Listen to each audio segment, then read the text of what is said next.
Hi, this is Vani Ramesh from Chennai. Today's concept is simple, complex and compound sentences. Let us get into the concept. First of all, class na enna modhilla ungalku theriyum. Class. Class means set of words. Set of words meaning முழுசா தரக்கூடிய set of words அப்படின்னா independent class. Set of words ஆனால் incomplete மீனிங்கோட இருக்குது அப்படின்னு சொன்னால் dependent class. இது ரெண்டையும் மைண்டில் வச்சுக்கோங்க. Now getting in to the concept.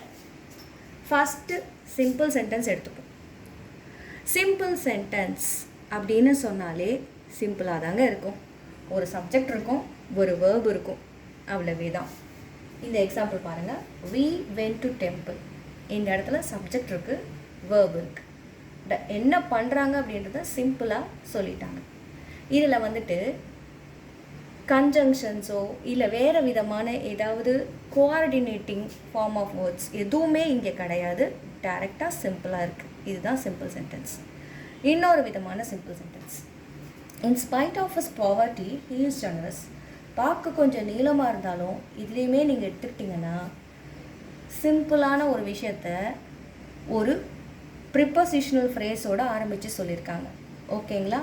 So இது மாதிரியும் சிம்பிள் சென்டென்சஸ் அமையும். ஓகேவா? நீங்கள் பார்க்க வேண்டியது ஒரு சப்ஜெக்ட், ஒரு வேர்ப் கொண்ட சென்டென்ஸ். அது மட்டும் செக் பண்ணுங்கள். அது இருந்துட்டாலே அது வந்து சிம்பிள் சென்டென்ஸ் தான்.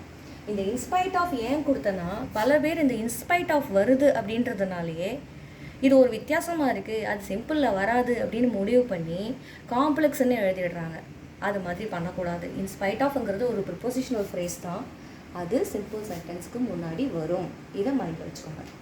எக்ஸாம் பாயிண்ட் ஆஃப் வியூவுக்கு இது ரொம்ப இம்பார்ட்டண்ட். நிறைய பேர் இதில் கன்ஃபியூஸ் ஆகிடுறாங்க, அதனால் இதை எடுத்து கொடுத்துருக்கேன். Next compound sentence. காம்பவுண்ட் சென்டென்ஸ்னால் இப்போ எப்படி சிம்பிள் சென்டென்ஸில் ஒரு இண்டிபெண்டன்ட் கிளாஸ் இருக்குன்னு சொன்னேனோ, காம்பவுண்ட் சென்டென்ஸில் அதே தான்.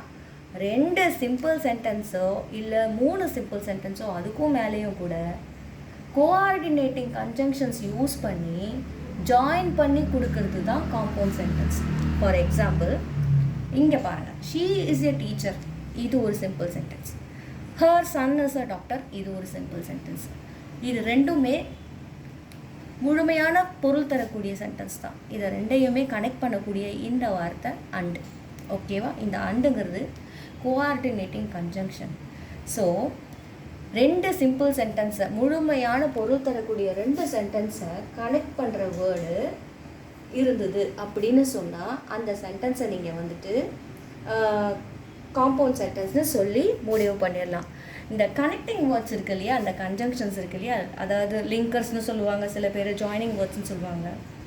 ஸோ எப்படி சொன்னாலுமே இந்த கன்ஜங்ஷன்ஸ் ஃபார், அண்டு, நார், பட்டு, ஆர், எட், ஸோ இது எல்லாமே வந்துட்டு கோஆர்டினேட்டிங் கன்ஜங்ஷன் சொல்லுவாங்க. இது வந்ததுனாலுமே நீங்கள் காம்பவுண்ட் சென்டென்ஸ்னு முடிவு பண்ணி உங்கள் ஆன்சரை சூஸ் பண்ணிடலாம். ஓகேவா? 2 முழுமையான சென்டென்ஸை கோர்த்து தரும் இந்த கன்ஜங்ஷன்ஸ். ஓகேவா? இதுதான் வந்துட்டு காம்பவுண்ட் சென்டென்ஸ்க்கான பொருள். In other words, 2 independent class சேர்ந்து வருது, இல்லை 2 அல்லது மோர் இண்டிபெண்டன்ட் கிளாஸ் சேர்ந்து வருது அப்படின்னு சொன்னால் அது காம்பவுண்ட் சென்டென்ஸில் அர்த்தம். ஸோ இது ரெண்டும் புரிஞ்சிடுச்சுன்னு நினைக்கிறேன். அடுத்தது காம்ப்ளெக்ஸ் சென்டென்ஸ். இந்த பாட்டை கன்சிடர் பண்ணும்போது எப்படின்னா, ஒரு மெயின் கிளாஸ் இருக்கும். அதாவது மெயின் கிளாஸ்னால் is nothing but your independent class. ஒரு இண்டிபெண்டன்ட் கிளாஸ் இருக்கும். அதை நீங்கள் எடுத்துக்கிட்டிங்கன்னா பொருள் புரியும். அது தொடர்ந்து ஒரு சபார்டினேட் கிளாஸ் வரும். சபார்டினேட் கிளாஸ்னால் இதுவும் ஒரு செட் ஆஃப் வேர்டு தான், ஆனால் அது உங்களுக்கு ஒரு முழுமையான பொருள் தராது. எக்ஸாம்பிள் பார்த்தீங்கன்னா புரிஞ்சுப்பீங்க. அதுக்கு முன்னாடி சபார்டினேட்டிங் கன்ஜங்ஷன்ஸ் என்னன்றது பார்த்துருங்க. நிறைய இருக்குது. அதில் குறிப்பிட்டு சிலது வந்து இங்கே கொடுத்துருக்கேன். மேக்ஸிமம் இதை தாண்டி உங்களுக்கு கொஷினில் வரத்துக்கு வாய்ப்புகள் மிக மிக குறைவு. அதனால் இதை நீங்கள் ஸ்க்ரீன்ஷாட் எடுத்து வச்சுக்கிட்டாலும் வச்சுக்கோங்க. தோ, although, even though, unless, which, who, if, after, as soon as, since, where, so, followed by few words. நடுவில் இடையில வேர்ட்ஸ் வரும், அப்புறம் தட் ஃபாலோ ஆன் பண்ணி வரும். Next because, until. இது மாதிரி அந்த சென்டென்ஸில் இருக்கும். இந்த வார்த்தைகள் இது எல்லாமே சபார்டினேட்டிங் கன்ஜங்ஷன்ஸ். இது வருது அப்படின்னு சொன்னாலுமே கண்ணை மூடிட்டு நீங்கள் காம்ப்ளெக்ஸ் சென்டென்ஸில் போடலாம். பட் இருந்தாலும் அதனுடைய ஒரிஜினல் அர்த்தம் என்ன அப்படிங்கிறத நீங்கள் ஒரு வாட்டி எக்ஸாம்பிள் மூலம் பார்த்து தெரிஞ்சுக்கணும். You can go out as soon as the class is over. இதில் யூ கேன் கோ அவுட்டுங்கிறது main class. You can go out முடிஞ்சு போச்சு, வெளியில் போகலாம், அவ்வளோதான். ஆனால் இது ஒரு மெயின் கிளாஸ், இதோட முழு அர்த்தம் நமக்கு கிடைக்குது. வேறஸ் இந்த பாட்டு எடுத்துக்கோங்க, as soon as the class is over. இந்த கிளாஸ் முடிஞ்சதும் அப்படின்னு நிறுத்தி பாருங்கள், பொருள் வந்து உங்களுக்கு முழுசாக முடிவடைஞ்சிருக்காரு. ஏதோ ஒன்று விஷயம் இருக்குது, பேலன்ஸ் அப்படிங்கிறது புரிய வருதா? So this is called as subordinate clause. இதுதான் உங்களுடைய சபார்டினேட் கன்ஜங்ஷன். ஓகேவா? ஸோ முழுமை தராத ஒரு சென்டென்ஸோட முழுமை தரக்கூடிய ஒரு சென்டென்ஸும் ஒரு சபார்டினேட் கன்ஜங்ஷன் மூலமாக இணைஞ்சு வர்றது தான் காம்ப்ளெக்ஸ் சென்டென்ஸ். ஸோ இதெல்லாம் தான் உங்களுடைய சபார்டினேட் கன்ஜங்ஷன். இந்த வேர்ட்ஸை பார்த்தாலுமே நீங்கள் போடலாம். ஓகேவா? ஒரு முழுமையான சென்டென்ஸும் முழுமை பெறாத சென்டென்ஸும் சேர்ந்து வர்றது தான் complex sentence. So I hope you understand it better. இன்னொரு எக்ஸாம்பிள் பாருங்கள். Even though he is poor, அவன் ஏழையாக இருந்தாலும் ஹீ இஸ் ஜெனரஸ். இப்போ ஹீ இஸ் ஜெனரஸ்ங்கிறது மெயின் கிளாஸ். ஒரு ஆள் ஹீ இஸ் ஜெனரஸ், அவன் ரொம்ப தாராளமான ஆளுப்பா, பெரிய மனப்பான்மையுடையவா அப்படின்னு சொல்கிறது முடிஞ்சு போச்சு. ஆனால் அவன் ஏழையாக இருந்தாலும் அப்படின்னு சொல்லிட்டா மீதி ஏதோ ஒன்று காணாமல் போயிருக்குன்னு உங்களுக்கு மனசில் படுது இல்லையா? ஸோ இது முடிவு பெறாத அந்த சென்டென்ஸ். இது ரெண்டும் சேர்ந்தது தான் காம்ப்ளெக்ஸ் சென்டென்ஸ். புரிஞ்சுதுங்களா? One more thing is the compound complex சென்டென்ஸில் ஒரு விஷயம் இருக்குது. இது எப்படின்னா, ஒரு மெயின் கிளாஸ் இருக்கும், முழுமை பெற்ற ஒரு சென்டென்ஸ் இருக்கும், கூடவே 2-3 சபார்டினேட் கிளாஸ், அதாவது என்ன சொல்கிறது, டிபெண்டன்ட் கிளாஸ்ன்னு சொல்லலாம். இந்த சபார்டினேட் கிளாஸை டிபெண்டன்ட் கிளாஸ்னு சொல்லலாம். அதனால தான் இங்கே டிசின்னு மார்க் பண்ணியிருக்கேன். 2 சபார்டினேட் கிளாஸ் இருக்குது, இங்கே ஒரு இண்டிபெண்டன்ட் கிளாஸ் இருக்குது. இப்போ இந்த சென்டென்ஸை பாருங்கள். If it rains tomorrow bring your umbrella or you might catch a cold. இதுதான் உங்களோட சென்டென்ஸ். இஃப் இட் ரெயின்ஸ், ஒரு வேளை மழை பொழிஞ்சதுன்னா அப்படின்னு சொல்லிட்டா என்ன அப்படின்ற கேள்வி வருதா? அதே மாதிரி உனக்கு ஜலதோஷம் பிடிக்கலாம், அப்போனா முன்னாடி என்ன இருக்குது அப்படின்ற கேள்வி வருதா? அப்போ நடுவில் பூர்த்தி செய்யக்கூடிய விஷயம் என்ன? Bring your umbrella. Bring your அம்ப்ரெல்லான்னு ஜென்ரலாகவே சொல்லலாம். அப்படி சொல்லிட்டேன். பிரிங் யோர் அம்ப்ரெல்லா அப்படிங்கிறது மெயின் கிளாஸ், அதுக்கு முன்னாடி ஒரு சபார்டினேட் கிளாஸ், பின்னாடி ஒரு சபார்டினேட் கிளாஸ் வந்துருக்கு. This is called compound complex sentence. இது ஏன் கொடுத்தேன்னா, சம்டைம்ஸ் இப்படி ஒரு சென்டென்ஸை கொடுத்துட்டு 4 ஆப்ஷனை கொடுத்து விச் டைப்புன்னு கேட்டுருவாங்க. Most of us only no only these 3 sentences. நிறைய பேருக்கு இது 3 தான் இருக்குன்றது நல்லா தெரிஞ்ச விஷயம். But this one is something different. So இதையும் நீங்கள் தெரிஞ்சு வச்சுக்கணும்.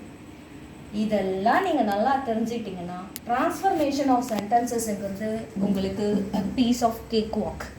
நேற்று தான் சொன்ன idiomatic phrase piece of cake walk it will be. இதெல்லாம் தெரிஞ்சிச்சுன்னா இது கண்டிப்பாக உங்களுக்கு ஈஸியாக தான் இருக்கும்.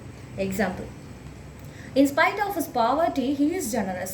இது in spite of, ஆல்ரெடி நான் சொன்னேன் in spite of வந்துட்டு ப்ரிப்போசிஷனல் ஃப்ரேஸ். இது சிம்பிள் சென்டென்ஸ். சிம்பிள் சென்டென்ஸ் இது அப்படின்னு தெரிஞ்சிச்சு. இதையே நம்ம காம்பவுண்டாக கன்வெர்ட் பண்ணலாம், காம்ப்ளெக்ஸாக கன்வெர்ட் பண்ணலாம். இப்போ நெக்ஸ்ட்டு பாருங்கள், நான் இங்கே இது என்ன சென்டென்ஸ்னு கொடுக்கல, நீங்கள் இந்த கீவேர்டை வச்சு கண்டுபிடிச்சலாம். 8 எங்கே வருது? Compound sentence. இப்போ இந்த சென்டென்ஸை பாருங்கள். he is generous, அவன் நல்ல மனப்பான்மை, பெரிய மனப்பான்மையோடவன். ஹீ இஸ் ஹானஸ்ட், அவன் நேர்மையானவன். ஸோ அவன் வந்துட்டு ஹீ இஸ் புவர், இந்த இடத்துல புவர் வரணும். ஹீ இஸ் புவர், அவன் ஏழையாக இருந்தாலும் ஹானஸ்டாக இருக்கான், இல்லை ஜெனரஸாக இருக்கான். ஓகேங்களா? ஸோ அவன் ஏழையாக இருந்தாலும் அவன் ஹானஸ்டாகவும் இருக்கான், ஜெனரஸாகவும் இருக்கான். அதே மாதிரி தோ ஹீ இஸ் புவர், இது வந்து உங்களுடைய complex sentence. Though he is poor, he is honest. He is honest உங்களோட மெயின் கிளாஸ், இது முடிவு பெற்ற சென்டென்ஸ். தோ ஹீ இஸ் புவர்ன்றது சபார்டினேட் கிளாஸ். இதை நீங்கள் மறைச்சிட்டு பார்த்தீங்கன்னா முழுசாக பொருள் தராது. ஸோ முழுசாக பொருள் தராத ஒரு சென்டென்ஸும் முழுமையாக பொருள் தரக்கூடிய சென்டென்ஸும் சேர்ந்துருக்கு. இது காம்ப்ளெக்ஸ். ஒரே விஷயம்தான் 3 விதமாகவும் நம்ம எழுத முடியும். So this is called transformation of sentences. இது ஒவ்வொரு சென்டென்ஸ்க்கும் நம்மளால் பண்ண முடியும் மேக்ஸிமம். இது சம்மந்தப்பட்டு நிறைய கொஸ்டின்ஸ் நிறைய பேப்பரில் கேட்டிருக்காங்க. கான்செப்டை புரிஞ்சுக்கிட்டிங்கன்னா you will find it easy to answer. Right? Will see you on next video. Bye.